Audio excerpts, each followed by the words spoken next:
dijelaskan. Iya, baik. Terima kasih Ibu Neneng. Bismillahirrahmanirrahim. Assalamualaikum warahmatullahi wabarakatuh. Waalaikumsalam warahmatullahi wabarakatuh. Alhamdulillahirabbil alamin wassalatu wassalamu ala asrofil anbiya'i wal mursalin wa ala alihi wa sahbihi ajma'in. Asyhadu an la ilaha illallah wa asyhadu anna Muhammadar Rasulullah. Alhamdulillah pada kesempatan hari ini dengan izin Allah Subhanahu wa taala kita dapat bersama-sama bersilaturahim, saling berbagi barangkali ya terkait dengan tema yang sudah ditugaskan kepada saya, yaitu bagaimana sih kiatnya gitu, yang sebetulnya ini para pakarnya sudah hadir di tengah-tengah kita ya untuk mengupas ya bagaimana sebetulnya kiat memanage waktu sebagai seorang wanita karir dan juga ibu rumah tangga. Gitu ya. Kemudian sholawat serta salam semoga terlimpah curah kepada Nabi Muhammad Shallallahu Alaihi Wasallam. Semoga juga kita dapat mengikuti apa yang sudah diajarkannya hingga akhir. Amin, amin ya rabbal alamin. Pertama-tama tentu terima kasih ini kepada para pimpinan di 3IKB yang sudah memberikan kesempatan untuk saya bersama-sama dengan ibu-ibu yang lain kita saling nanti berbagi ya terkait dengan tema yang tadi sudah disebutkan. Ibu Lina barangkali ya, Ibu Neneng, Ibu Kiki, juga ibu-ibu yang lainnya. Ini ada Ibu Titin, ada Ibu Kiki, ada Ibu Rodiah yang memang beliau-beliau itu sebenarnya sudah pakar lah ya. saya nanti mohon dibantu lah ibu-ibu yang lain. Baik, sesuai dengan tema yang diberikan, ini memang kalau berbicara tentang manajemen, ini tentukan kembali kepada apa sih sebetulnya yang harus dilakukan oleh kita. Dari sisi mana kita akan melihat begitu ya permasalahan ini. Nah, saya izin untuk share screen terlebih dahulu. Ini terkait dengan ya kiat manajemen waktu untuk wanita karir dan ibu rumah tangga. Kita mengingat salah satu ayat, ya salah satu surat di dalam Al-Quran malahan ya, bukan salah satu ayat terkait dengan manajemen waktu ini nanti. Di Quran surat Al-Ansar ayat 1-3, A'udzubillahi minasyaitonirrajim. Bismillahirrahmanirrahim. Wal 'asr ya. Innal insana lafi khusr illal ladzina amanu wa 'amilus solihati wa tawassaw bil haqq wa tawassaw bis sabr. Nah, kalau kita perhatikan di dalam surat ini, tentu Allah bersumpah dengan waktu begitu. Jadi begitu pentingnya waktu sehingga Allah juga membuat satu surat ini dan bersumpah demi waktu. Maka kata Allah, sungguh manusia itu berada dalam kerugian. Kenapa manusia rugi dan mana yang rugi? Manusia yang mana yang disebut rugi ini? Ya, ini banyak mungkin nanti hal-hal yang rugi ini karena apa? Karena kalau dia tidak melakukan apa-apa yang sudah ditentukan, diajarkan, ya digariskan di dalam Al-Quran, kemudian dicontohkan oleh Nabi melalui sunnahnya, gitu ya. Nah, itu tentu orang-orang tersebut adalah merupakan orang yang masuk di dalam kategori yang rugi. Nah, barangkali di dalam kajian ini, salah satu juga yang bisa kita ini masuk dalam kategori rugi itu jika memang kita ini menyia-nyiakan waktu. Posisi kita sebagai seorang profesional, sebagai seorang wanita karir maupun ibu rumah tangga, sebetulnya kan kita ini yang utama ini kan bukan karirnya ya. Kalau saya melihatnya bahwa wanita karir itu adalah kesekian gitu. Yang utama itu sebetulnya kita ini adalah sebagai ibu rumah tangga. Ya, al-madrasatul ulanya itu ya. Jadi bagaimana sebagai ibu rumah tangga yang memang nanti memiliki keluarga di mana di dalamnya ada anak, ada suami gitu. Tapi wanita karir itu adalah ikutannya gitu ya. Jadi bukan yang utamanya. Nah, kalau memang kita ini akan termasuk orang-orang yang rugi jika ternyata kita ini menyampingkan begitu tugas yang utama kita, yaitu bagaimana kita menjadi seorang ibu rumah tangga. Nah, kalau yang lain-lainnya tidak terlalu dibanggakan, sebetulnya yang harus dibanggakan itu adalah bahwa saya ini sebagai seorang ibu rumah tangga. Bukan saya ini adalah sebagai seorang guru besar bidang anu dan lain sebagainya gitu. Saya itu pribadi melihatnya seperti itu.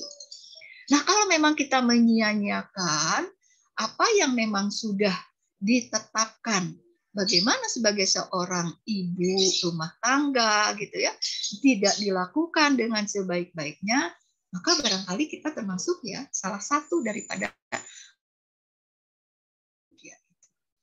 Nah, kenapa? Karena kata Allah kan, kecuali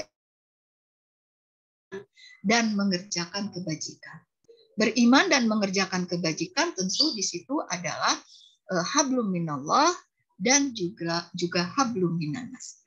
Jadi berbuat ya, beriman itu kan ya memang kita urusan kita itu kepada Allah, tapi juga bagaimana manifestasi daripada kita, hubungan kita kepada Allah juga harus mengerjakan kebajikan. Nah, kebajikan itu adalah konteksnya adalah bukan vertikal ya, tapi horizontal. Yaitu bagaimana bermuamalah kita satu dengan yang lain. Termasuk di dalam konteks bagaimana kita sebagai ibu rumah tangga, maka kebajikan-kebajikan yang harus dilakukan ini adalah kebajikan-kebajikan kepada keluarga. Bagaimana kebajikan kita kepada suami, bagaimana kebajikan kita kepada anak-anak kita. Itu yang inti ya. Bagaimana juga kebajikan-kebajikan kita kepada keluarga besar kita. Nah, kan ada yang dia mengutamakan begitu, bagaimana tampilan keluar, tetapi di dalam itu kopong. Di dalam keluarga itu kopong. Berarti barangkali ini akan termasuk salah satu kerugian kita sebagai seorang ibu rumah tangga. Karena apa? Karena kita kurang melakukan kebajikan kepada keluarga. Nah, ibu-ibu, ya kita sebagai anggota keluarga dan sebagai ibu rumah tangga ini tentu memiliki peran yang luar biasa begitu ya, yang harus dimainkan oleh kita.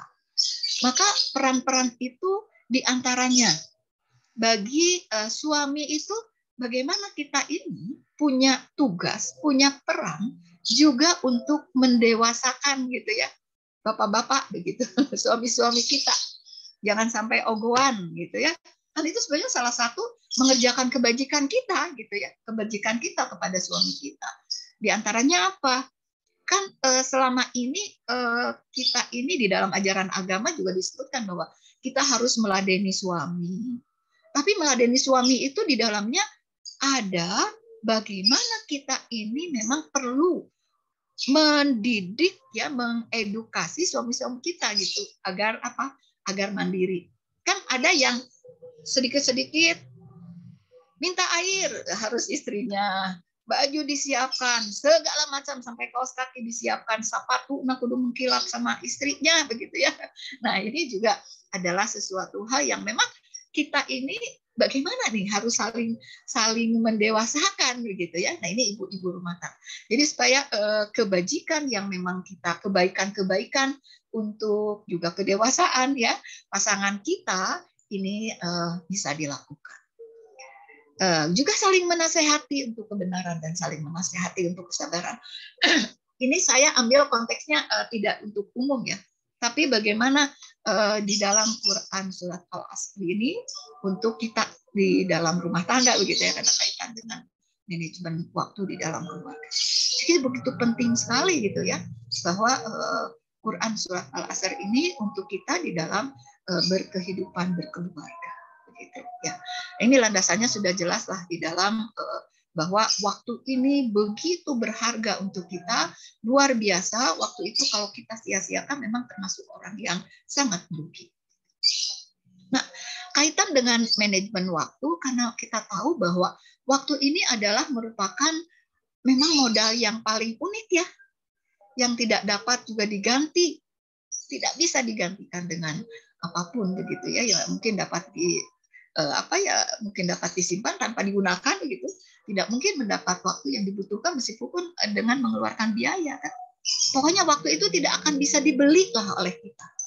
Nah, oleh karena itu kita selalu berdoa kan kepada Allah, ya Allah mudah-mudahan saya bisa memanfaatkan waktu ini sebaik-baiknya.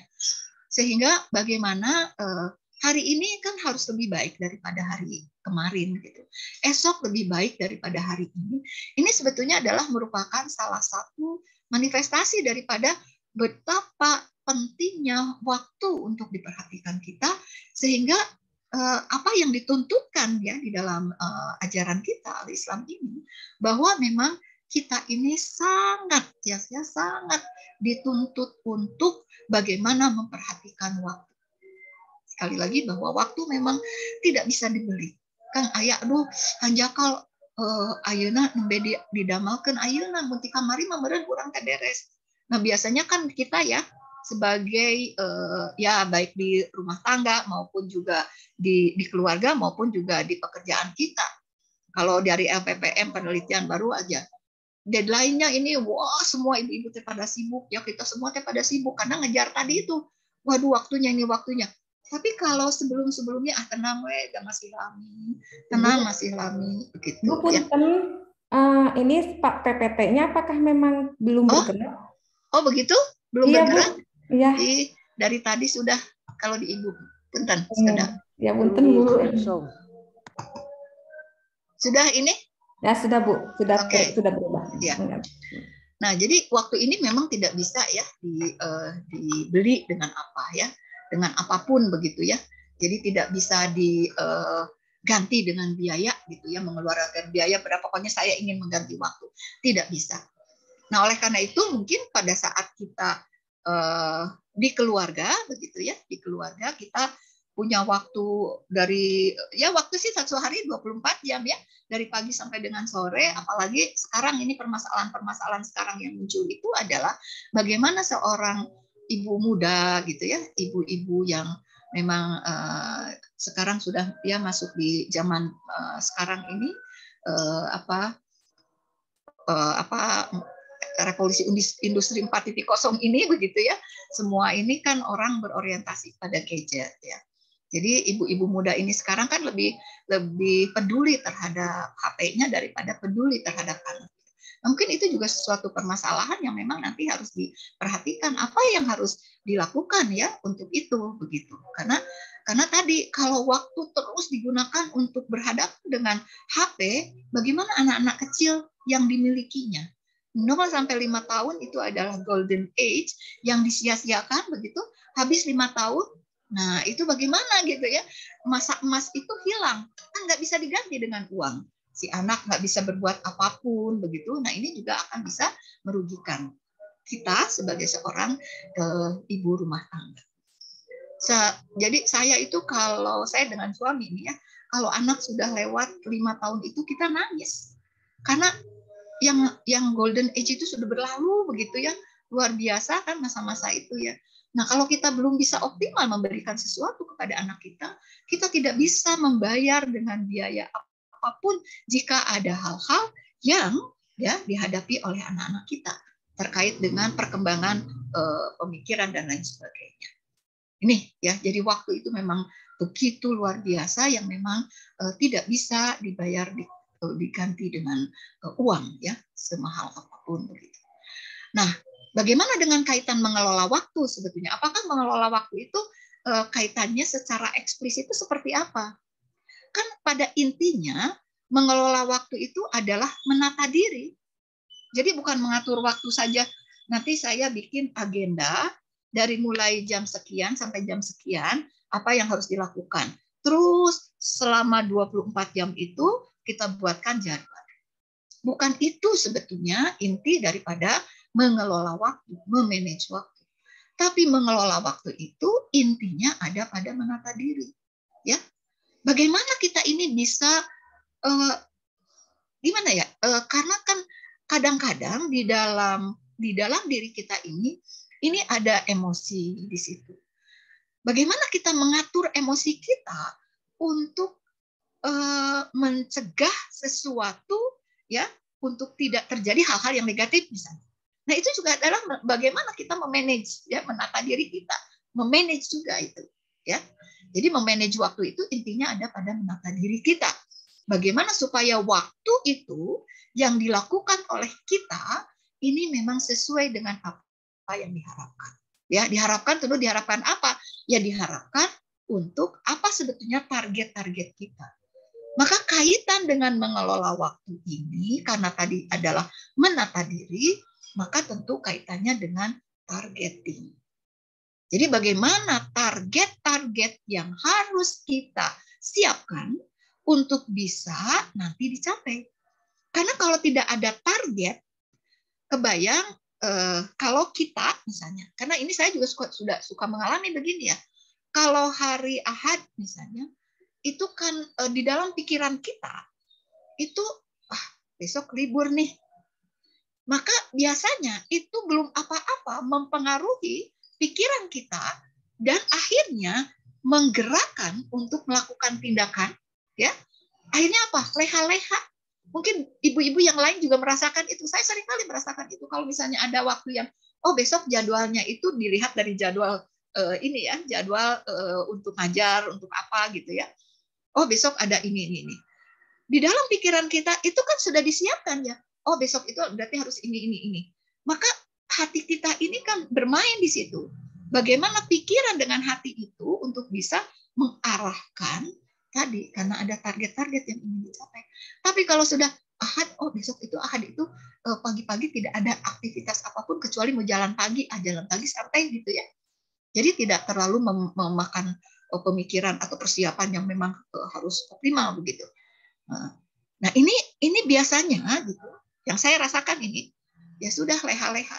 Kalau sudah leha-leha di pagi hari, mungkin nanti kesananya itu bablas aja gitu. Nah, sehingga target-target yang sudah disiapkan itu bisa jadi ini tidak akan tercapai. Jadi ini ya, menata diri ini di dalam mengelola waktu tadi itu adalah identik dengan menata diri. Nah, ini memang sesuatu tanda keunggulan dan kesuksesan kita. Jadi di menata diri itu. Nah, maka sebetulnya untuk mendalami manajemen waktu ini tentu merupakan kewajiban kita dan hal yang penting untuk kehidupan kita semua, ya. Karena apapun jabatannya, profesinya begitu ya, baik itu kita sebagai wanita karir maupun juga sebagai ibu rumah tangga begitu, itu tidak memandang ya rendah tingginya kedudukan seseorang. Kalau ternyata kita tidak mampu menata diri kita, maka ini akan merugikan kita. Ini. Jadi intinya sebetulnya dari tadi untuk memanage waktu itu. Nah, bagaimana sebetulnya pandangan Islam ya tentang manajemen waktu ini? Tadi barangkali yang awal itu sudah kita coba untuk melihat, mungkin nanti ada Ibu Rodia, ada Ibu Titi, ibu yang lain bisa memberikan masukan ya bagaimana Islam ini sudah begitu memandang penting gitu ya di dalam waktu ini. Juga di dalam Quran surat Ad-Duha juga ya. Nah, di situ wadduha gitu kan, demi waktu saat matahari naik sebenggalan. Nah, itu seperti apa pemaknaannya. Jadi bukan kalau tadi demi masa itu waktu secara keseluruhan, tapi juga kenapa Ad-Duha ini begitu. Nanti mohon Bu Rodiah ya dengan Bu Titi nih bisa membantu untuk menjelaskan ini. Juga di dalam ya Rasulullah Shallallahu Alaihi Wasallam ini juga pernah mengabarkan bahwa salah satu nikmat di antara nikmat-nikmat Allah kepada hambanya yang wajib disyukuri itu, ya, maka jika tidak nikmat tersebut akan diangkat dan pergi meninggalkan pemiliknya. Itu tadi waktu tadi, ya. Nah, di dalam kehidupan waktu ini sangatlah penting, maka harus dimanfaatkan sebaik-baiknya supaya kita tidak menyesal, karena penyesalan itu karena diakibatkan daripada perbuatan kita sendiri, ya. Karena kalau kita tidak mengelola waktu tadi dengan sebaik-baiknya sesuai dengan hukum dan aturan Islam, ya tentu kita akan masuk di dalam kategori tadi yang merugi, begitu ya. Jadi di Quran surat Al-Asr tadi. Baik. Nah, bagaimana sebetulnya ini ada beberapa hal yang mungkin bisa kita perhatikan untuk bisa membiasakan ya memanage waktu ini seperti apa. Nah, Allah juga kan sudah memberikan beberapa sebetulnya tuntutan-tuntutan ya yang bisa jadi itu dilakukan oleh kita sebagai pola ya, sebagai pola untuk bisa menjadikan atau melatih memanage waktu. Ya. Ya, yang pertama adalah karena memanage waktu itu adalah tadi menata diri. Menata diri itu kan akhirnya akan menjadi sesuatu pembiasaan, ya. Karena kalau dia sudah terbiasa, dia tidak akan mempunyai keterpaksaan gitu ya, kalau sudah dibiasakan. Nah, maka yang pertama adalah ya kiatnya apa? Di antaranya pertama, jadikanlah sholat fardu itu sebagai pola disiplin. 5 waktu itu minimal ya wajibnya 5 waktu ya. Tapi kan ada sunat-sunat yang lain. Nah, maka Rasulullah Shallallahu Alaihi Wasallam menjadikan sholat fardu itu sebagai cara membentuk pola kedisiplinan, membentuk watak dan ritme hidup seseorang. Jadi kan kita sudah terpanggil aja ya, kalau sudah waktunya. Apakah itu terdengar azan atau tidak? Kalau memang kita sudah membiasakan tadi itu, karena polanya itu ritmenya kita untuk melakukan sholat 5 waktu itu, oh sudah ini saja sudah apa akhirnya ya sudah terbiasa begitu.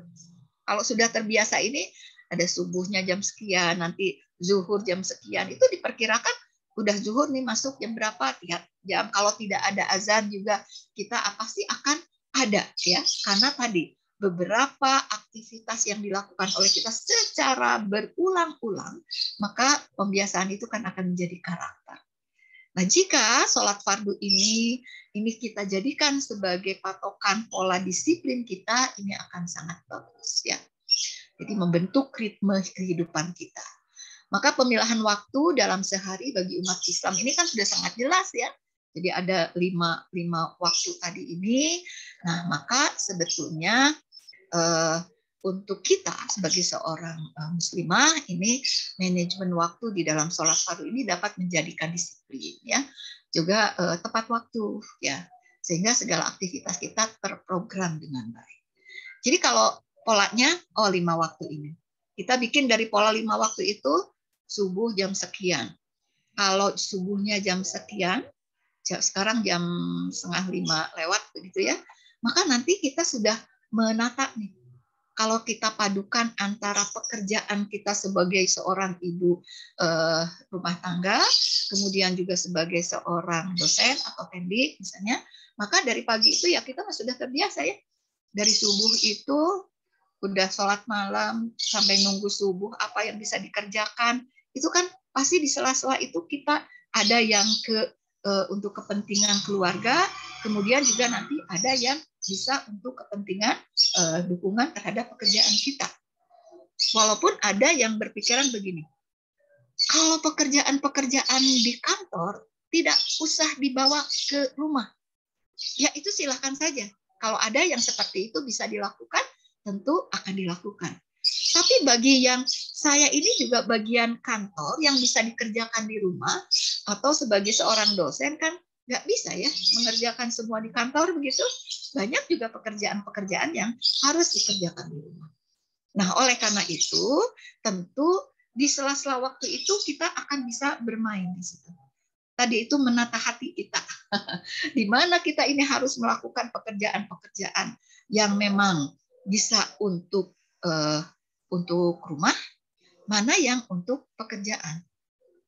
Nah, itu dilatih dengan 5 waktu itu dari mulai subuh.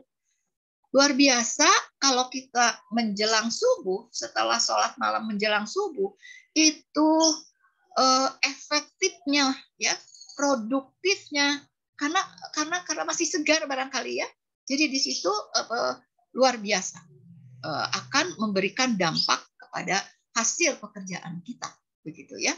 Nah, kemudian setelah subuh nanti sampai dengan kita menjelang untuk pergi ke kantor, misalnya apa yang harus dilakukan. Karena misalnya begini, kan kita tidak bisa melakukan 2 pekerjaan dalam satu waktu begitu ya. Nah, oleh karena itu, maka mainkan di sini adalah bagaimana kita ini harus bisa juga menjadi manajer di rumah tangga kita. Jadi tidak selamanya memang di rumah tangga itu ya kita sebagai ibu rumah tangga ini semua pekerjaan bisa dilakukan sendiri gitu.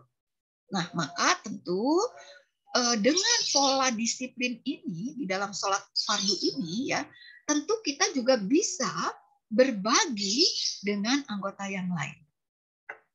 Saya mungkin ya sedikit pengalaman lah gitu ya. Kebetulan memang saya mencoba juga pada waktu anak-anak memang masih kecil itu kita bisa meminta bantuan pihak ketiga ya yang membantu kita di rumah. Tapi setelahnya anak-anak mulai SD begitu, saya mencobakan untuk bagaimana berbagi dengan anak-anak.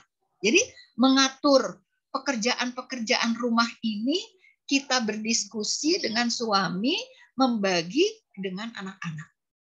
Nah, sehingga akhirnya diputuskan hari Ahad kalau yang membantu kita libur semuanya. Tetapi diganti pelan itu dengan anak. Ada yang dia nyuci, ada yang dia bagiannya udah macam-macam dibagi-bagi begitu ya. Nah, kenapa? Karena memang kita sebagai seorang ibu rumah tangga ini kan punya kewajiban tadi untuk saling menasehati ya, untuk bagaimana mengedukasi begitu ya, mengedukasi anak-anak dan juga suami gitu. Nah, oleh karena itu maka tentu di dalam pelaksanaannya itu sinergi antara suami dan kita ini luar biasa sangat dibutuhkan. Sehingga memang sampai dengan besar seperti itu begitu ya dilatihkan anak-anak jadi sudah terbiasa. Mau yang laki, mau yang perempuan dia bisa masak juga, dia bisa nyuci baju juga, dia bisa cuci piring, dia bisa bersih-bersih begitu. Karena apa? Tadi sebetulnya dengan pola disiplin ini. Jadi jam berapa itu tuh sudah diatur memang dari sholat, waktu-waktu sholat ini, gitu ya. Kita bagi-bagi tugas dengan anak-anak. Kalau setelah maghrib misalnya ya, nah kita melakukan ada kaji kalau sholat yang bisa dilakukan, misalnya sholat mana berjamaah. Nah itu kan diantaranya salah satu bentuk bagaimana kita melakukan kebersamaan. Nah itu dibuatkan pola itu, jadi apakah di maghrib, karena maghrib mereka pada pulang, atau di isya, gitu. Salah satu aja kalau tidak bisa semuanya untuk melakukan sholat berjamaah. Ini adalah pembiasaan atau pola disiplin yang disiapkan untuk anggota keluarga kita. Ya, jadi bukan hanya untuk diri kita saja sebagai seorang ibu, karena di dalam keluarga itu kalau sudah menjadi ibu rumah tangga punya kewajiban kita untuk bagaimana memberikan beberapa hal yang memang harus juga mengedukasi begitu ya anggota keluarga yang lainnya. Itu yang pertama. Jadi luar biasa pola disiplin ini dari pelaksanaan sholat fardu yang 5 waktu. Kemudian terapkan juga pola berpikir investasi. Nah ini pola berpikir investasi ini bukanlah manajemen waktu yang instan. Memang bagaimana kalau kita mau menginvestasikan sesuatu. Jadi jangan sampai kita mengelola waktu ini dengan instan atau hanya berpikir jangka pendek saja, namun kita mencoba untuk membuat daftar kegiatan untuk jangka panjang. Karena jika mengelola waktu dengan instan, ini akan membuat kita malas. Ya sudah sewaktu-waktu saja. Jadi tidak by the mood, gitu ya. Jadi tidak by the mood ya, mood-moodan lah. Kalau sekarang moodnya saya bisalah ngatur-ngatur waktu, tapi kalau nanti ya udahlah kumaha behna weh gitu ya, bukan engke kumaha gitu, tapi kumaha engke gitu. Nah itu nggak memungkinkan seperti itu ya. Nah jadi memang ibu-ibu saya ini mencoba ya dari anak-anak dengan anak-anak pada saat sudah dia mulai bisa berdiskusi dengan kita nih buat roadmap keluarga. Nah, di dalam roadmap keluarga ini diantaranya adalah bagaimana kita untuk bisa menerapkan pola berpikir investasi ini. Jadi dibikinkan roadmap keluarga, si A, si B, si C di anggota keluarga ini sampai dengan tahun sekian itu seperti apa gitu ya, sampai keluar dengan biayanya begitu. Nah ini kan sebetulnya dampaknya terhadap tadi manajemen waktu tadi, gitu ya, mengelola waktu, mengelola ini kita, ya, bagaimana menata hati kita. Gitu. Oke. Nah, kemudian yang berikutnya adalah ya kita harus inilah bagaimana menunda-nunda waktu ini yang harus kita singkirkan, ya. Karena biasanya ya tadi itu ini menjadi satu apa ya, menunda waktu itu ya memang saya juga sering begitu ya, ya Allah, kata saya tuh rugi benar gitu ya kalau saya melakukan hal-hal yang tidak bermanfaat, ya, tetapi ya nggak bisa diulang lagi gitu ya. Nah, karena apa? Karena menunda-nunda, janganlah menunda ya waktu sesuatu kebaikan, niat baik atau pekerjaan-pekerjaan yang bisa bermanfaat begitu ya. Apalagi sampai menunda-nunda ibadah ya. Karena yang pertama Allah dan Rasul itu berikan kepada kita, contohkan kepada kita, ini kebiasaan menunda-nunda waktu ini menjadi kebiasaan buruk bagi kita. Ya. Nah, ini sesuai dengan hadis Bukhari, ya, menunda-nunda waktu di dalam melaksanakan kewajiban kita ini masuk ke dalam kezaliman. Jadi ini yang harus kita perhatikan. Ya, kita rasakanlah kalau ada deadline untuk melakukan sesuatu baru di situ tetap buru-buru. Sehingga akhirnya apa? Apa yang dilakukan oleh kita ini menjadi tidak optimal. Karena memang waktunya tadi itu pikirannya tidak fokus dan lain sebagainya. Kemudian juga nah tadi dampak daripada menunda-nunda tadi itu kan kita bisa tergesa-gesa ya. Ya, bisa ingin cepat tapi bukan tergesa-gesa. Jadi cepat bagus cepat tapi bukan tergesa-gesa. Ya. Cepat itu bukan berarti terburu-buru atau tergesa-gesa. Ya, namun tetap harus ada namun tetap teliti ya di dalam melakukan apapun yang harus dilakukan dengan cepat tadi. Tapi sekali lagi tidak tergesa-gesa. Ya, nah itulah yang diajarkan oleh Rasulullah. Kegesitan Rasulullah Shallallahu Alaihi Wasallam bukan artinya kita harus melakukan segala sesuatu tergesa-gesa, sebab ketergesaan itu biasanya tak lepas dari kecerobohan. Karena di dalam hadis Anas bin Malik dikatakan karena sifat tergesa-gesa itu halnya berasal daripada setan. Ya. Maka mudah-mudahan ini bisa kita jauhi begitu ya. Kemudian juga kita dituntut untuk bagaimana rutin melakukan evaluasi. Ya, di dalam hadis riwayat Ibnu Hibban dikatakan ini artinya adalah orang yang berakal dan dapat mengendalikannya seharusnya memiliki 4 waktu. Pertama, waktu untuk bermunajat kepada Allah, waktu untuk mengintrospeksi diri, waktu untuk memikirkan ciptaan Allah, dan terakhir, waktu untuk memenuhi kebutuhan jasmani dari minuman dan makanan. Jadi salah satu dari melakukan evaluasi ini adalah sesuai dengan 4 hal ya yang diriwayatkan di dalam hadis Ibnu Hibban ini. Ya. Jadi kita ini ya termasuk insya Allah orang yang berakal ya, dan harus mengendalikannya tadi dengan apa itu. Maka evaluasi diri, muhasabah ini memang menjadi sesuatu hal yang perlu diperhatikan. Kalau kita sudah tadi melakukan penataan diri, apakah sesuatu yang dilakukan ini manfaat untuk orangnya ada atau tidak? Apa yang akan kita peroleh kalau kita lalai terhadap apa yang sudah ditetapkan menjadi suatu komitmen, maka kita lakukan muhasabah. Apa kerugian-kerugian yang akan kita peroleh? Maka tentu ini akan menjadi sesuatu perbaikan-perbaikan. Dengan muhasabah ini kan kita akan bisa melihat mana ini kira-kira yang perlu kita teruskan, ya. Jadi kalau di dalam sistem penjaminan mutu itu kan mana yang harus dikendalikan kalau sesuatu dari hasil yang sudah kita evaluasi tadi itu adalah tidak mencapai target. Kalau kita sudah tetapkan target kita untuk melakukan hari ini A, B, C, D, tapi yang bisa dilakukan A, B, maka yang C, D-nya ini kan tentu harus dikendalikan. apa bentuk pengendaliannya sangat tergantung kepada apa yang kekurangan itu. Kemudian nanti bagi yang sudah tercapai targetnya, maka harus dilakukan peningkatan. Ya, nah peningkatan. Seperti apa peningkatannya? Kalau sudah tercapai, maka tentu peningkatan kepada yang lebih baik. Gitu. Ya, jadi artinya evaluasi di sini kan kita melihat tadi menyadari bahwa ada dua hal tadi kalau dari hasil evaluasi itu. Kalau yang sudah tercapai maka harus ditingkatkan.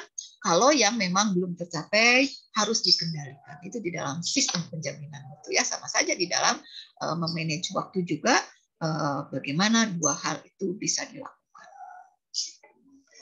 Nah, apabila seorang muslim, baik itu wanita karir atau ibu rumah tangga, mampu mengelola waktu dengan baik, maka akan memperoleh optimalisasi dalam kehidupan optimal ya. Namun apabila tidak mampu, maka seseorang tidak akan mampu mengelola sesuatu apapun karena waktu merupakan modal dasar bagi kehidupan seorang muslim yang bertakwa. Ya, di dalam Quran surat Yunus ayat 6 artinya sesungguhnya pada pertukaran malam dan siang itu, pada yang diciptakan Allah di langit dan di bumi, benar-benar terdapat tanda-tanda kekuasaan Allah bagi orang-orang yang bertakwa. Itu kira-kira wallahu a'lam. Nasrun minallah wa fatun qarib tabasyiril mu'minin. Assalamualaikum warahmatullahi wabarakatuh. Waalaikumsalam warahmatullahi wabarakatuh. Terima kasih Ibu Nan atas pemaparan materinya. Sekarang masuk pada sesi tanya jawab. Sudah banyak yang mau bertanya Bu, yang sudah antri ini dari tadi katanya. Mangga Bu, ini sesuai antrian ya Ibu-ibu, saya bacanya ini yang paling ngacung pertama, ngacung yaitu Ibu Lina Jamilah di chat itu. Bu Neng boleh bertanya. Mangga Bu Lina, open mic saja. Hatur nuhun Neng atas kesempatannya. Ya. Punten ya Ibu-ibu abdi tipayun bilih seepun. Bu Nan, aduh luar biasa. Terima kasih ya Bu ilmunya. Bisa berbagi ini yang akan saya tanyakan berkaitan dengan ibu rumah tangga di era 4.0 ini Bu. Nah, pertama yaitu berkaitan dengan perjanjian kawin Bu. Perjanjian perkawinan itu kan sebetulnya di awalnya itu adalah pemisahan harta kekayaan. Namun dengan adanya putusan Mahkamah Konstitusi semakin meluas sehingga perjanjian perkawinan itu yang tadinya bisa dilakukan sebelum atau pada saat perkawinan berlangsung, ini setiap saat boleh, gitu ya. Bahkan tidak pemisahan harta, tetapi juga kewajiban suami istri, gitu ya. Nah, keduanya kalau dulu dibuat oleh yang beragama Islam itu oleh KUA. Sehingga ketika di dalam perjanjian ada muatan-muatan kewajiban istri menjadi hilang gitu ya Bu ya. Nah, itu pasti ada nesa tidak boleh dilakukan. Tetapi sekarang itu justru KUA tidak mau gitu ya Bu. Bahkan sekarang itu dibuat oleh notaris. Nah, sehingga perjanjian perkawinan itu kewajiban istri itu beralih kepada suami. Jadi suami menjadi bapak rumah tangga, bukan ibu rumah tangga gitu ya, menjadi bapak rumah tangga nih. Nah, sekarang itu semakin meluas. Nah, itu bagaimana dengan munculnya perjanjian-perjanjian itu karena ada regulasi juga gitu ya yang berkembang di Indonesia ini sehingga memberikan toleransi yang menurut saya itu tidak betul kalau dari aspek Islam gitu ya Bu ya. Nah, itu pertama. Kemudian yang kedua, kita sebagai ibu rumah tangga itu kan punya kebajikan tadi, baik terhadap suami maupun terhadap anak-anak. Nah, kebajikan untuk suami tadi untuk mengedukasi suami supaya mendidik suami tidak manja. Tapi kalau dari saya, kalau saya memanjakan suami, misalnya kalau makannya didampingi, kemudian misalnya kalau makan itu selalu dan keinginan suami seperti itu kan surga menurut saya dan mudah gitu ya. Ada pingin makan ini dan lain. Saya selalu misalnya itu surga bagi saya. Tapi saya juga punya begini Bu, komitmen ketika kan kalau seorang istri itu menghilangkan stres itu main ke mall gitu ya. Nah, di pas hari libur Sabtu Minggu komitmen saya tidak mau bekerja sebagai ibu rumah tangga, boleh nggak? Boleh, sok sepuasnya gitu ya, sampai pingsan malah madum katanya gitu ya. Nah itu bagaimana itu, apakah itu juga suatu komitmen yang betul dari aspek Islam? Mungkin itu. Terima kasih atas kesempatannya. Assalamualaikum warahmatullahi wabarakatuh. Waalaikumsalam warahmatullahi wabarakatuh. Lanjut aja Bu Neneng. Lanjut aja biar mungkin ada pertanyaan yang yang enggak. Ya, baik. Terima kasih. Langsung Ibu jawab ya Bu. Ya langsung aja ya. Iya siap Bu, mangga. Ya. Nah, jadi Bu Lina, kalau yang pertama mungkin nanti ini ada Ibu Titi nih yang bisa membantu ya, karena nanti hukum keluarga Islam ya. Jadi kalau misalnya, kalau saya berpendapat ini tentu kita melihat ke Undang-Undang Nomor 1 Tahun 74 ya, terkait dengan Undang-Undang Perkawinan kan.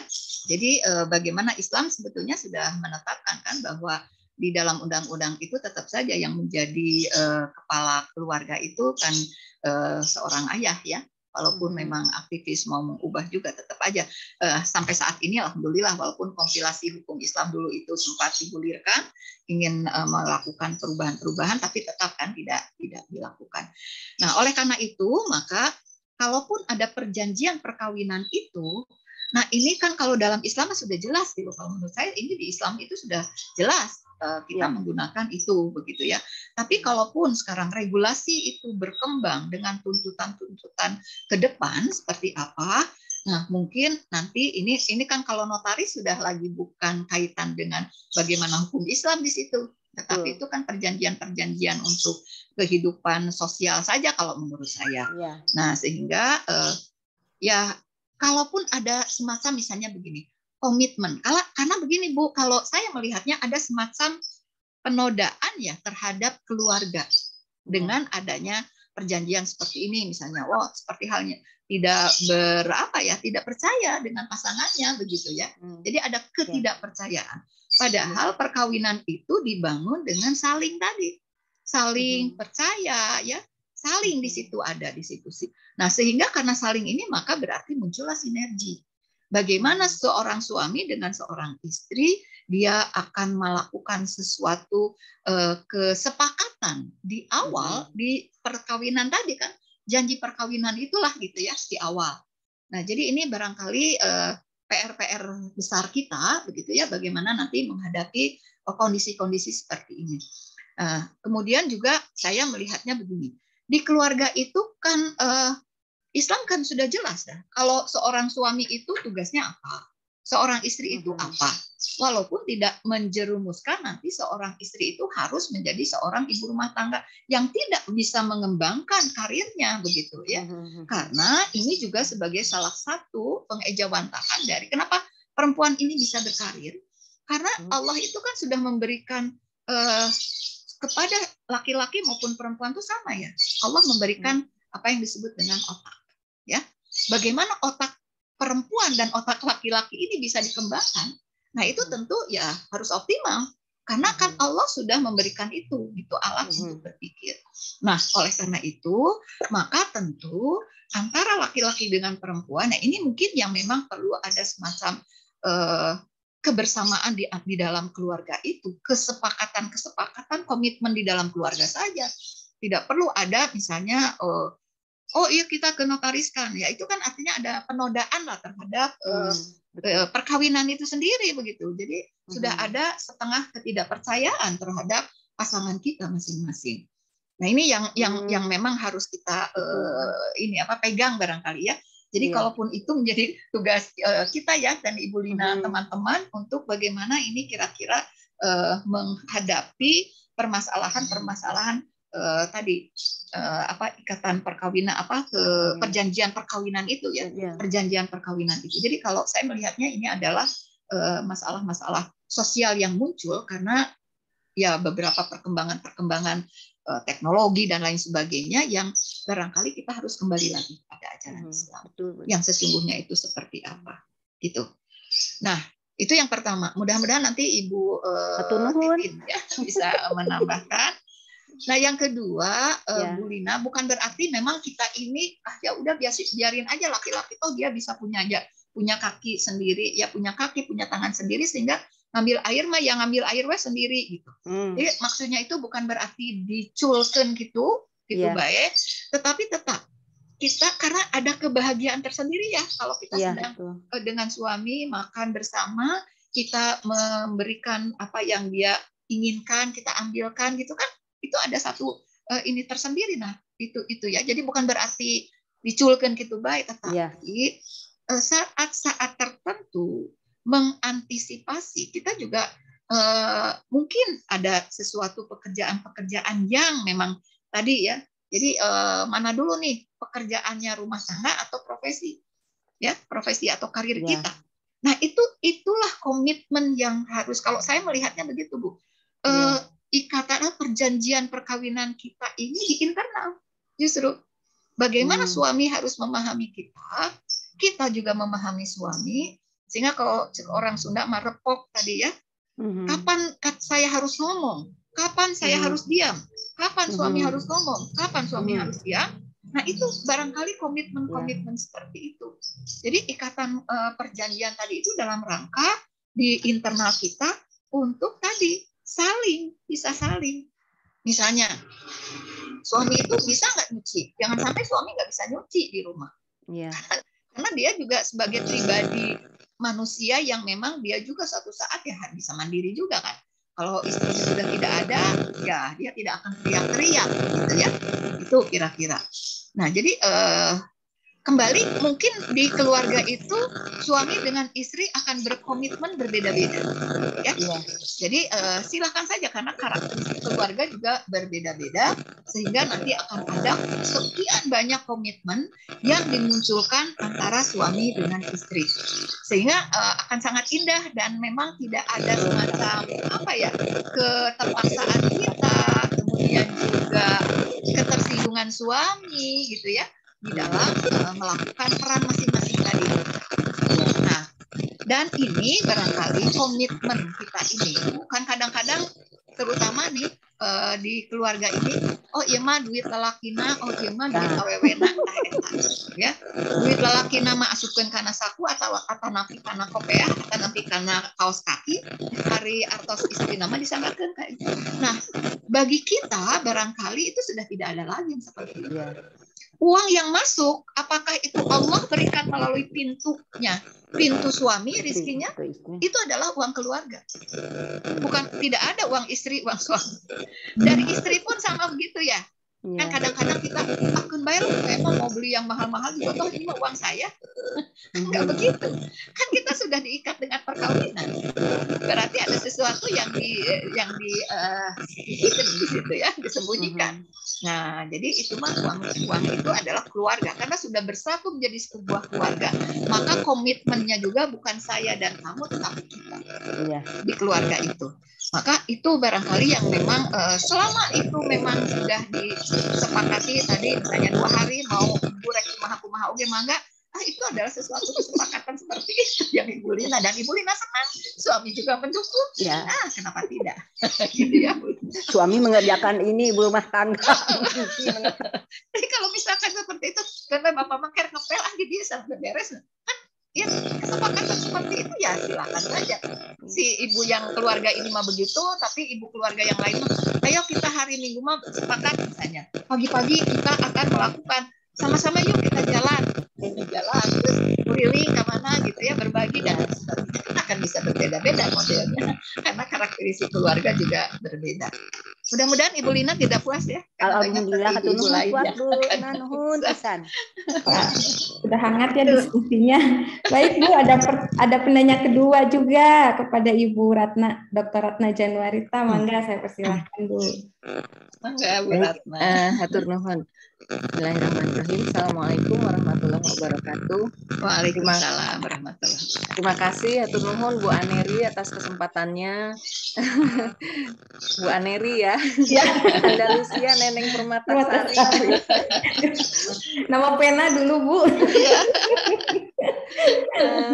Hatur nuhun Bu Nan atas ilmu yang mencerahkan pagi ini ya.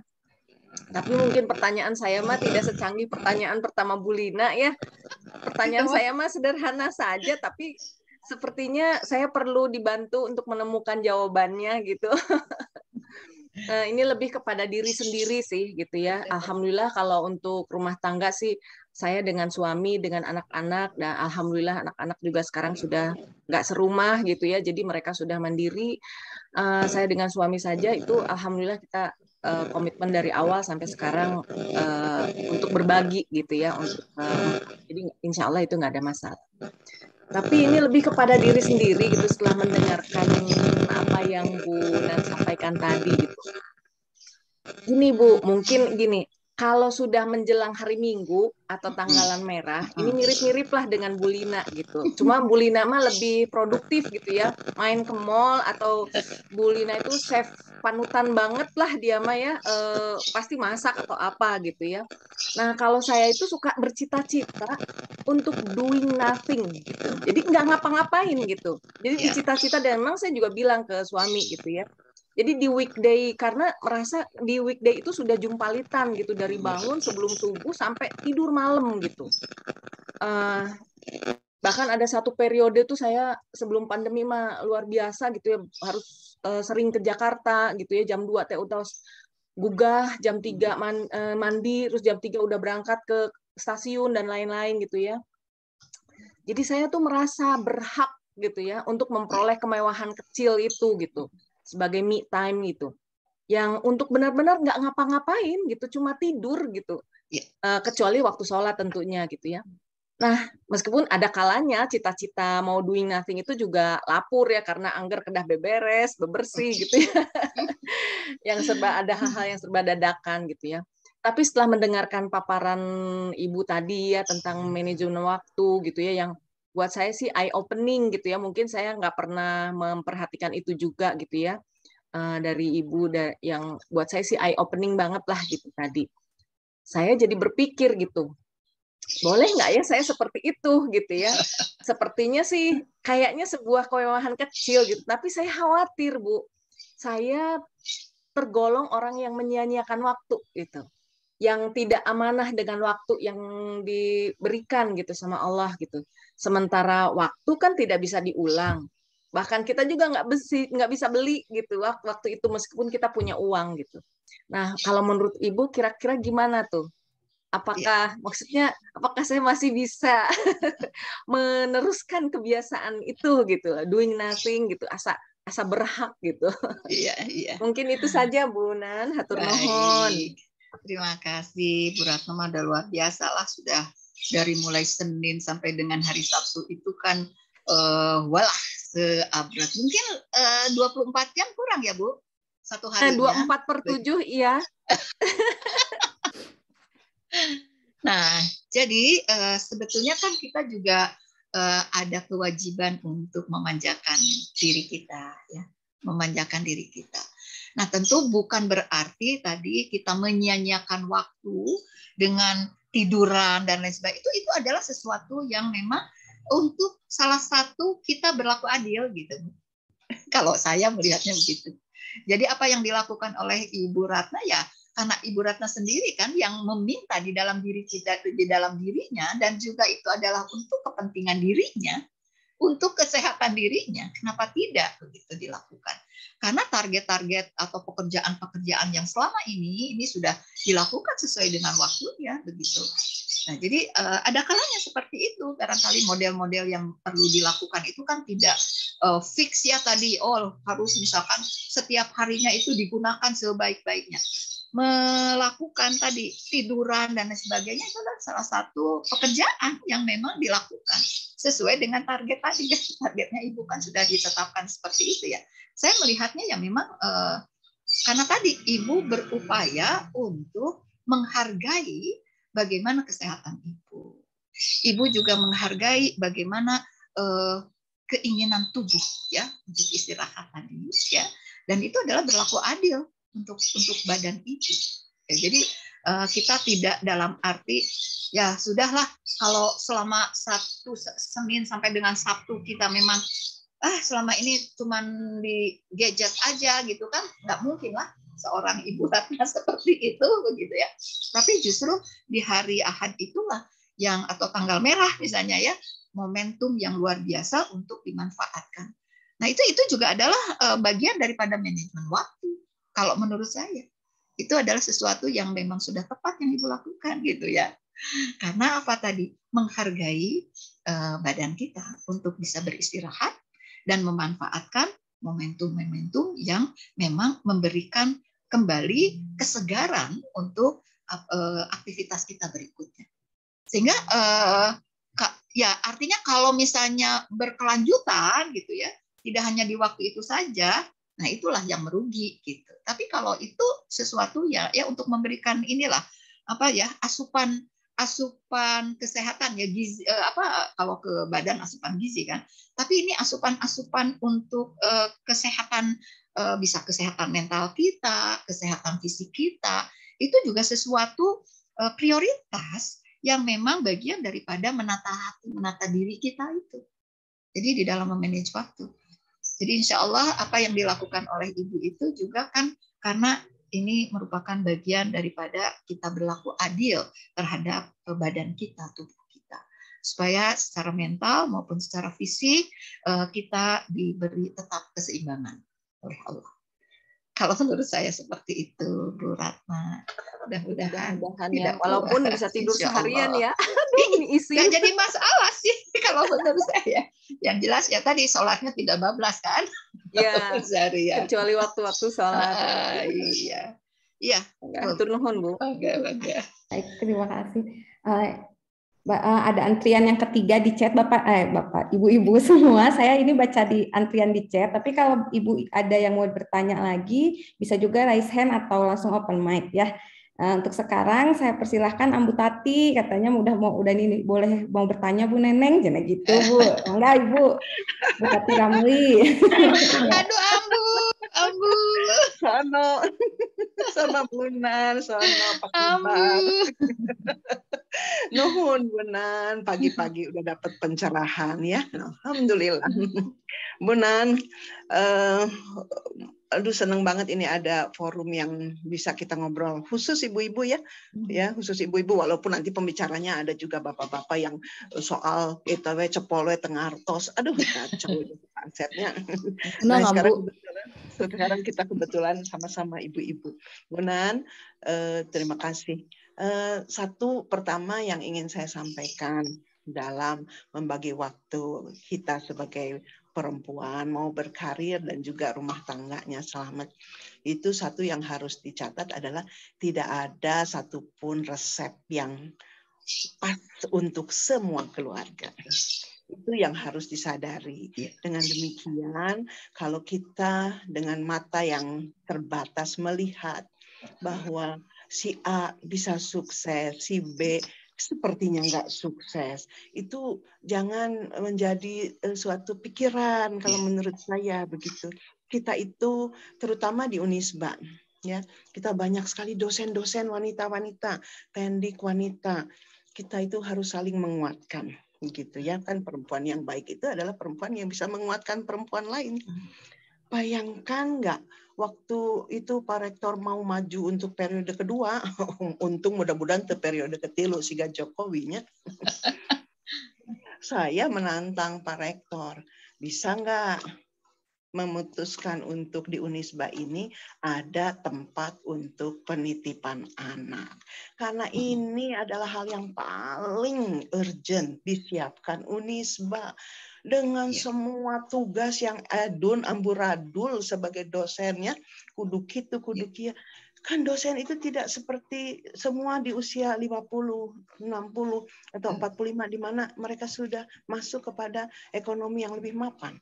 Lebih banyaknya adalah anak-anak kita yang baru menikah, ya, yang belum punya rumah sendiri, kendaraan juga nggak ada, anak kecil, punya pembantu nggak bisa, jarak rumah nanti di mana, di leuweung mana. Nah, itu kan harus menjadi pikiran kita kalau kita mau menghasilkan teman-teman kita semua sesama wanita di Unisba berhasil di karir, membangun lembaga ini dengan sebaik-baiknya, dan rumah tangganya juga aman. Jangan dikira ini adik-adik dosen wanita yang muda-muda ini baik-baik saja. Ya, don't close your eyes. It happen. Ini yang terjadi di sekitar kita dan kita nggak peduli gitu.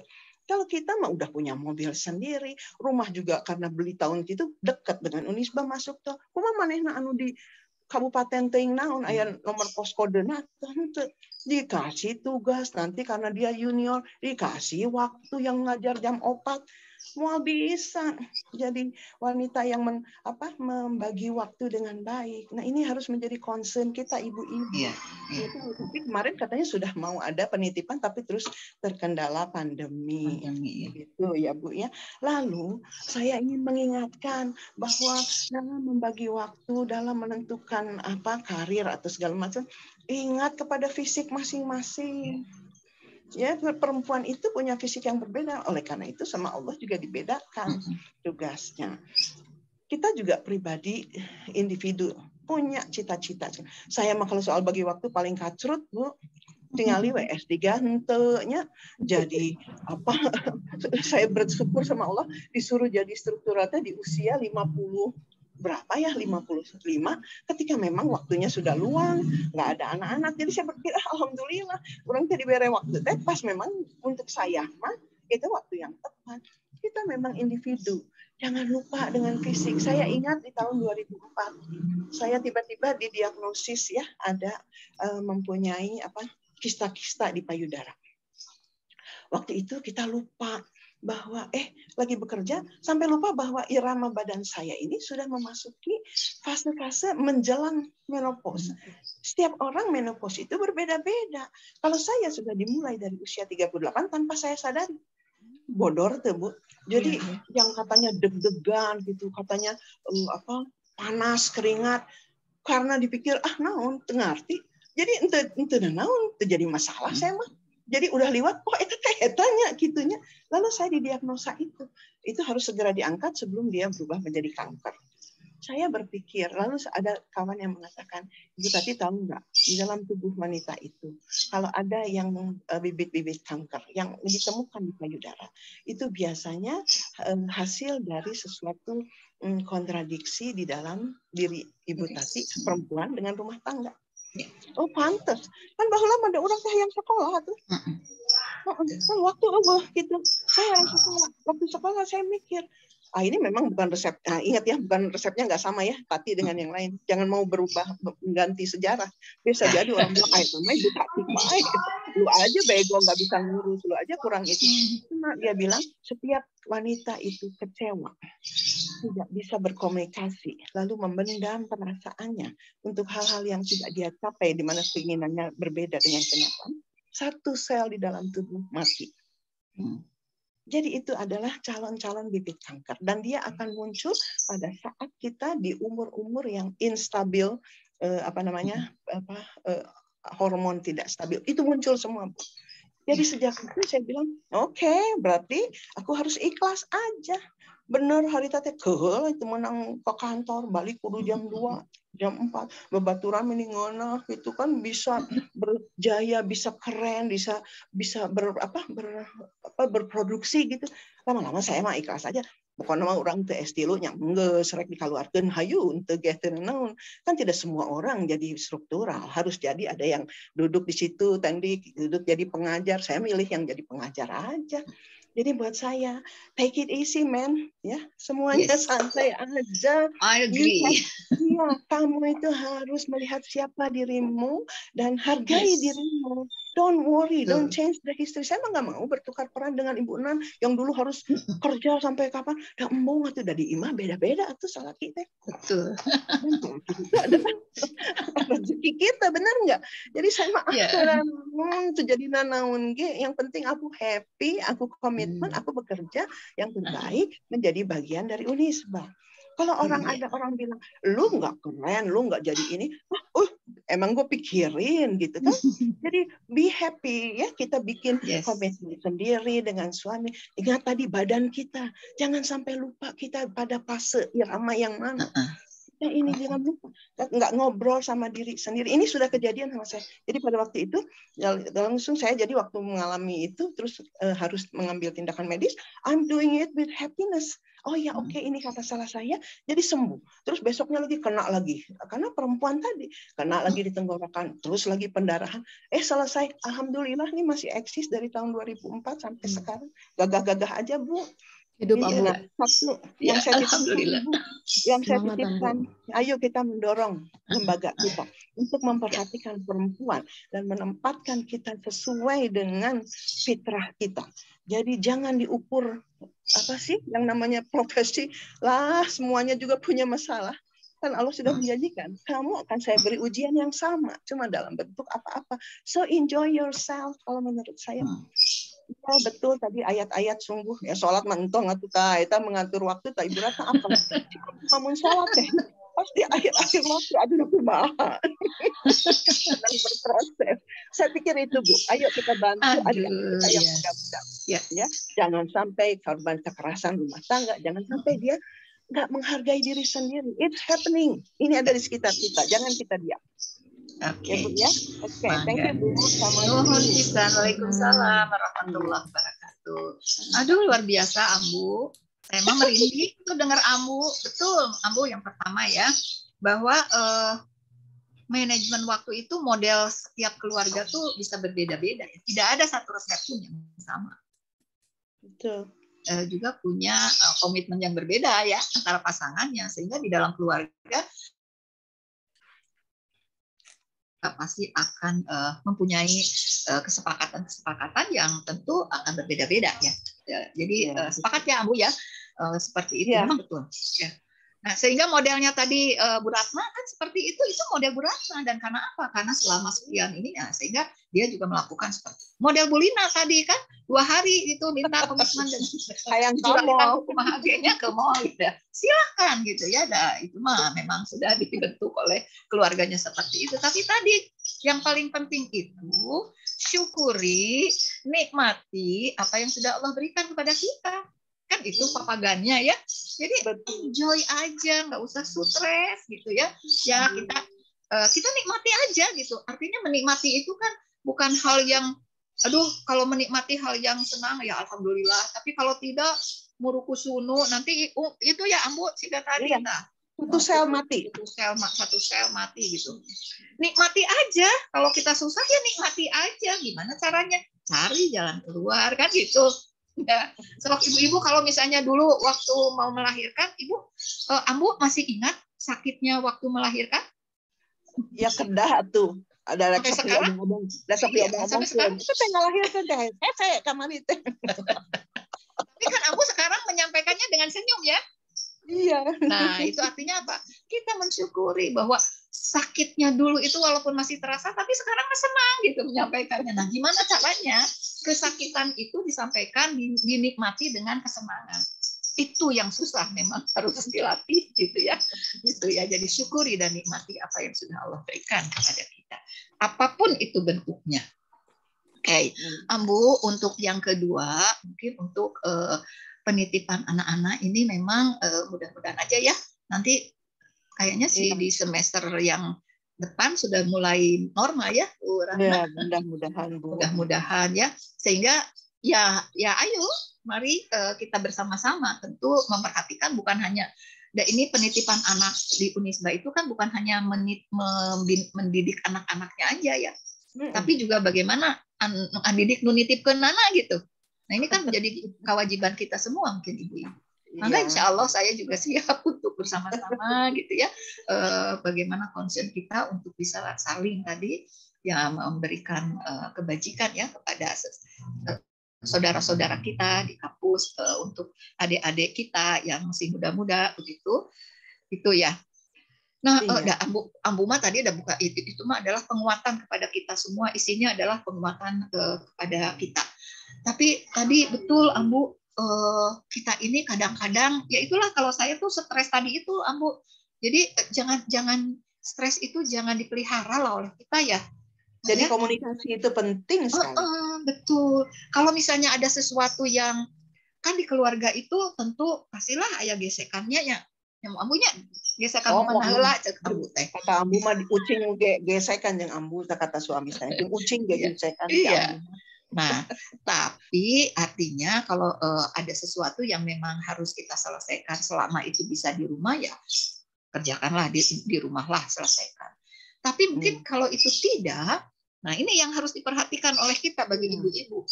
Siapa yang bisa kita ajak bicara Jangan sampai banyak kasus ngajak bicara nakal, lawan jenis, oke, ternyata jadi macam-macam begitu ya. Nah, tapi ya usahakanlah, carilah teman-teman kita ya yang memang ya sama-sama lah dari kalangan ya ibu-ibu begitu ya. Atau ya nanti misalnya Kak Ambu kalau mau curhat Kak Ambu gitu ya ke Ibu Iha, Ibu Rodia. Pengalaman Ambu. Jadi kan ke pengalaman tadi yang Bu mungkin bisa ini ya. Nah itu ke Ibu Kiki, mungkin nanti banyak lah ya teman-teman itu yang bisa dicurhatan gitu ya. Tapi jangan ke lawan jenis, pilih bisik begitu ya. Nah ini juga etika sih sebetulnya ya di dalam bagaimana kita kalau misalnya ada hal-hal yang bermasalah ya di dalam keluarga kita. Jadi sangat sepakat dengan apa yang Ambu sampaikan tadi ya. Kita juga ingat fisik tadi sebetulnya cara jalan keluar yang dilakukan oleh Ibu Ratna itu adalah salah satu keadilan ya dalam rangka untuk memberikan keadilan terhadap anggota badan kita karena tadi supaya tidak stres kan. Nah itulah sudah sangat bagus yang sudah dilakukan oleh Ibu Ratna itu. Nah ini model Bu Ratna seperti itu mungkin bisa kita ambil kapan saya harus bisa melakukan model Bu Ratna, kapan saya bisa melakukan seperti modelnya Ibu Lina, kapan saya melakukan seperti modelnya Ambu. Jadi gitu. Ambu mah yang nyanyi gitu. Iya kan ada yang senang nyanyi juga Ambu gitu ya. Nah, jadi gitulah. Pokoknya ya itu intinya syukuri dan nikmati apa yang sudah Allah berikan pada kita. Mensyukuri itu kalau kita mendapatkan sesuatu kebahagiaan tuh alhamdulillah nanti kerasa ke dada kita tuh ya ngemprong gitu. Tapi kalau misalnya ada sesuatu yang menyakitkan alhamdulillah juga gitu ya. Tapi ikuti dengan astagfirullahaladzim. Alhamdulillah juga gitu ya. Karena apa? Segala puji bagi Allah. Apapun itu gitu. Karena kalau cana nangis gitu ya udah stres lah gitu ya. Itu kira-kira ya yang memang dicoba untuk selalu dilakukan ya. Jadi supaya kita tidak seperti tadi yang sudah Ambu sampaikan ya, yang terakhir tadi. Kita jor-joran ingin mencapai ini tetapi tidak mengukur fisik kita. Sehingga nanti akhirnya ya kita juga akan merasa menyesal karena apa?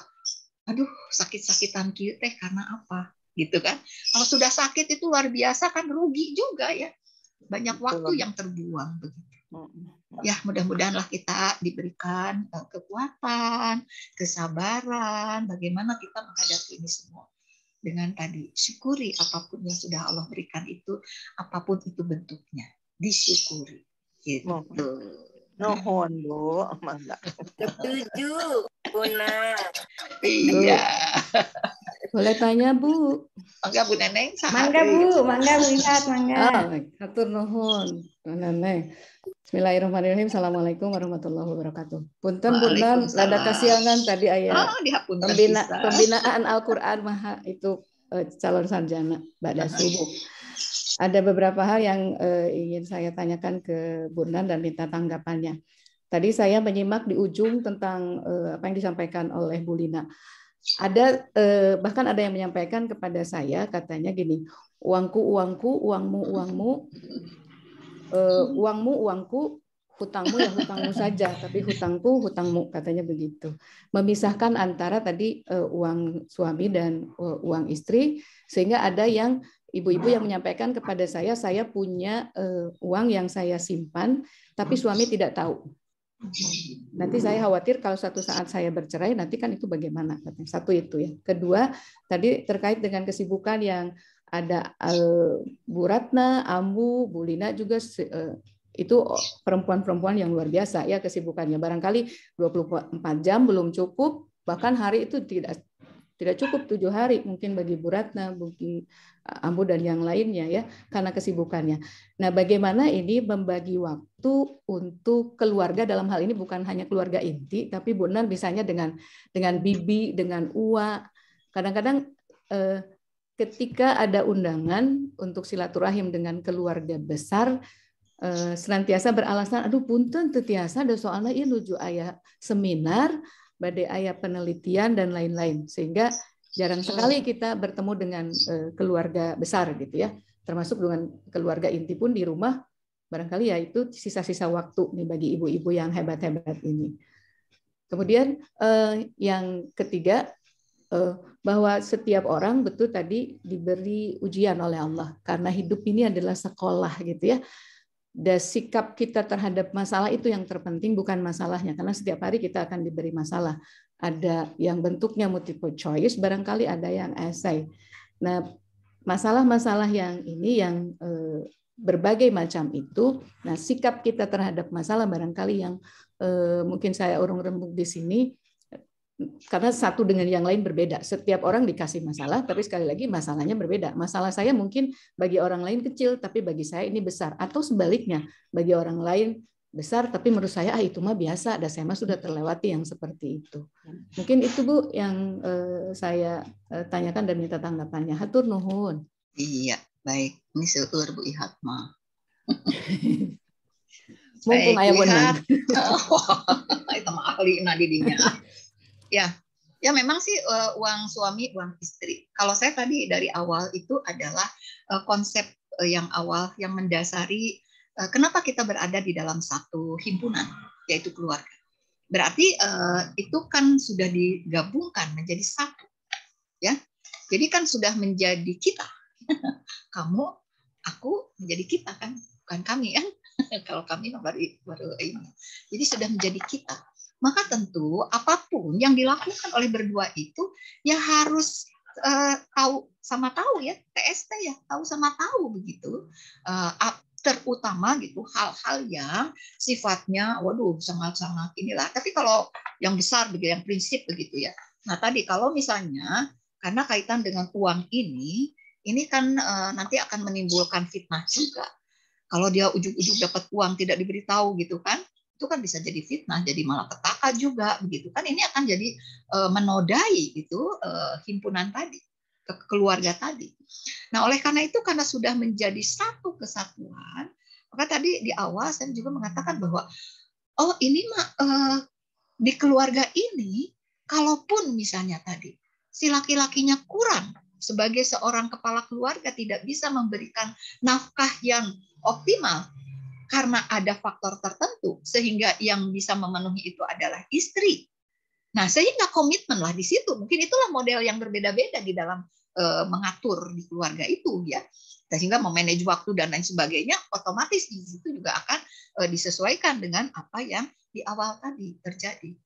Kalau misalnya ada kasus tadi keluarga yang laki-lakinya tidak bisa karena ada masalah, kemudian yang perempuannya lah yang menjadi ini keluarga ya gitu, tulang punggung keluarga, maka tentu ini yang harus dibicarakan bersama dengan keluarga itu. Dan apapun yang dilakukan itu ya itulah Allah sudah memberikan jalan dari pintu perempuan rizkinya gitu.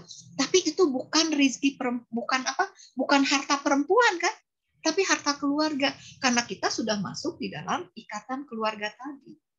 Jadi ada satu himpunan yang memang ini tidak mungkin gitu dinodai. Maka ya tentu harus ada beberapa kesepakatan dibangun. Jadi bukan di hadapan notaris, tapi berdua saja silakan komitmen itu dilakukan. Nah sehingga kalau saya melihatnya ya kalau ada uang istri ini adalah uang istri, kalau uang suami itu adalah uang istri, kalau ada hutang suami adalah urusan suami, kalau ada hutang istri adalah harus dibayar oleh suami. Eta mah licik kalau menurut saya. Gitu ya. Ya jadi barangkali bagi keluarga Islam ya begitulah, harus bagi sama rasa bukan sama rata sama rasa ini siga komunis wae. Jadi nya siga PKI wae. Jadi semua itu harus memang diketahui lah bersama. Jadi ada saling di situ. Jadi kalaupun itu dilakukan mungkin keliru begitu ya yang melakukannya. Kedua, bagaimana misalnya membagi waktu untuk keluarga besar. Ya tentu di dalam pekerjaan itu kan bukan hanya kita saja ya yang bisa melakukan itu. Apalagi kalau misalnya seminar begitu kan ada halnya yang bisa dilakukan oleh anggota gitu ya. Kalaupun misalnya sama sekali ini tidak dan ini akan mengancam begitu yang sangat penting, nah makanya disitulah yang harus diperhatikan oleh kita. Prioritas yang mana ini? Karena memang intinya ada di prioritas juga. Jadi kalau selama ini bisa diwakilkan kepada yang lain, tentu keluarga besar, kalau kita lihat juga ya, di keluarga itu acaranya apa saja. Nah, kita kan timbang-timbang itu. Kalau di situ hanya ngumpul saja, hanya ya memang silaturahmi itu penting. Tetapi kita juga melihat bagaimana acara yang akan dilakukan di situ. Kalau kita datang bisa terlambat atau kadang-kadang tidak bisa kita datang, dengan tidak kehadiran kita, apakah kita juga bisa diwakilkan dengan anggota keluarga kita ya di antara kita. Nah, dengan permohonan maaf dan lain sebagainya misalnya, nah itu bisa dilakukan kalau menurut saya. Jadi akan melihat kepada apa sih sebetulnya, menimbang-nimbang gitu ya. Apakah di seminar itu lebih penting kehadiran kita, kebermanfaatan kita untuk yang lain, atau di keluarga itu lebih penting kebermanfaatannya jika kita hadir, ya maka kita bisa mengutamakan yang tadi, kepentingan tadi itu, ya. Jadi konsepnya khairun nas anfa'uhum linnas itu barangkali itu kebermanfaatan tadi itu. Oh, kalau saya hadir di sini di keluarga, ya saya cuma jadi pendengar yang baik. Tetapi kalau saya hadir di sana, saya menjadi yang utama. Kan barangkali akan lebih bisa bermanfaat di sana. Apalagi kalau zaman Kiwari kan ada video call dan sebagainya, mungkin bisa saya hello dulu gitu ya dengan keluarga.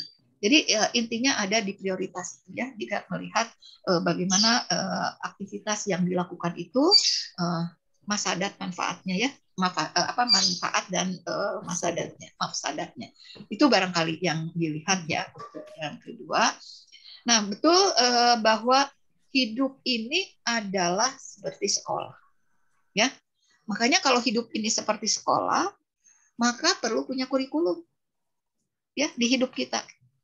Di keluarga kita. Apakah kita sudah punya kurikulum? Kurikulum lama nggak saya di pikiran kita. Tapi kan kurikulum itu harus dinyatakan di dalam komitmen kita dengan keluarga, dengan suami kita, gitu ya, dengan anak-anak kita. Maka tentu kalau kita diberi masalah, diberi cobaan di keluarga itu, tadi kembali lagi ya, kalau kita ingin menyelesaikan permasalahan-permasalahan terhadap masalah yang ada itu, jangan sampai terjebak salah kita memilih siapa yang kira-kira akan bisa memberikan solusi terhadap masalah itu. Nah, sebaiknya memang ya ini mah tidak menggurui ya. Kalau saya sih memang bicarakan dulu lah, komunikasi tadi betul ya dengan suami. Kalau anak-anak kita sudah besar, juga bicarakan dengan anak-anak. Kalau memang itu sudah tidak bisa dilakukan, barangkali kita bisa meminta dengan yang lain, dengan keluarga kita, dengan ibu bapak kita, atau dengan mertua kita, ya, kalau masih ada. Atau kalau misalnya masih tetap tidak bisa menemukan jalan keluar, maka tentu kita mencari siapa pihak lain yang bisa kita mintai pendapatnya, ya, solusi-solusi itu. Tapi kepada pihak-pihak yang tepat. Nah, barangkali itu Bu Ihat. Nah, Ibu Ihat aja sudah. Hatur nuhun, Bu. Nah. Alhamdulillah. Dari pertanyaan dari Bu Ihat itu menjadi pertanyaan terakhir ya ibu-ibu semua dalam pengajian Ramadan 3 IKB pada hari ini. Terima kasih Ibu Nan atas penjelasannya, pemaparan materi dan juga diskusi yang begitu hangat dan bernas ya pada hari ini. Mind blowing sekali untuk saya dan mungkin saya harap juga untuk ibu-ibu semua. Saya pribadi jadi belajar banyak ya Bu tentang manajemen waktu, juga itu ternyata berkaitan dengan cara kita menyayangi diri sendiri juga dengan bersyukur, apalagi kita perempuan yang punya banyak peran ya, di masyarakat ataupun di rumah tangga, juga kita juga bisa saya juga tadi belajar dari diskusi juga tentang memahami potensi dari dalam diri kita, bahwa kita tidak bisa disamakan dengan orang lain gitu, dan disitulah mungkinnya kuncinya salah satunya mengenal diri sendiri. Mengenai menghargai waktu juga jadi belajar tentang jadi ingat tentang satu puisi Bu Nan dari Sapardi Djoko Darmono, boleh ya saya kutip? Boleh. Satu puisi, yang fana adalah waktu, kita abadi, katanya seperti itu. Memungut detik demi detik, merangkainya seperti bunga. Ya, itu puisi saya kutip juga. Atur nuhun untuk Ibu Nan, juga untuk ibu-ibu semua. Mangga Ibu Nan kalau mau ditutup atau ada closing statement-nya. Neng, oh ya nanti ya. Oh iya, kenapa Bu? Enggak, nanti Ibu 3 menit ya. Oh iya siap Bu. Ya, oh ya pokoknya terima kasih saja yang sudah ya kepada ibu-ibu semuanya di 3 IKB maupun ibu-ibu yang lainnya. Ya ke depan mari kita bersama-sama untuk ya insya Allah lah. Saya juga kalau misalnya nanti satu saat apa yang ayo gitu ya kita sama-sama dengan 3 IKB insya Allah saya siap begitu. Dan mudah-mudahan apa yang disampaikan tadi ini hanya sekedar untuk men-trigger saja kita masing-masing untuk ya itu terutama kepada saya sendiri ya mengingatkan saya sendiri begitu, dan mudah-mudahan ada manfaatnya. Apapun yang disampaikan ini tentu adalah kalau hal-hal yang baik silakan itu insya Allah datang dari Allah, tapi kalau hal-hal yang tidak baik datang dari kesalahan saya. Mudah-mudahan ada manfaatnya. Nasrul minallah wa fatul qarib wa basyiril mu'minin. Assalamualaikum warahmatullahi wabarakatuh. Waalaikumsalam warahmatullahi wabarakatuh. Nuhun Bu Nang. Ya, sami-sami. Bu Lina, saya izin ini dulu menutup karena tadi saya membuka majelisnya. Mangga. Baik, Ibu-ibu terima kasih atas kehadirannya pada hari ini. Albirumanitako, fastabiqul khairat. Wassalamualaikum warahmatullahi wabarakatuh. Waalaikumsalam.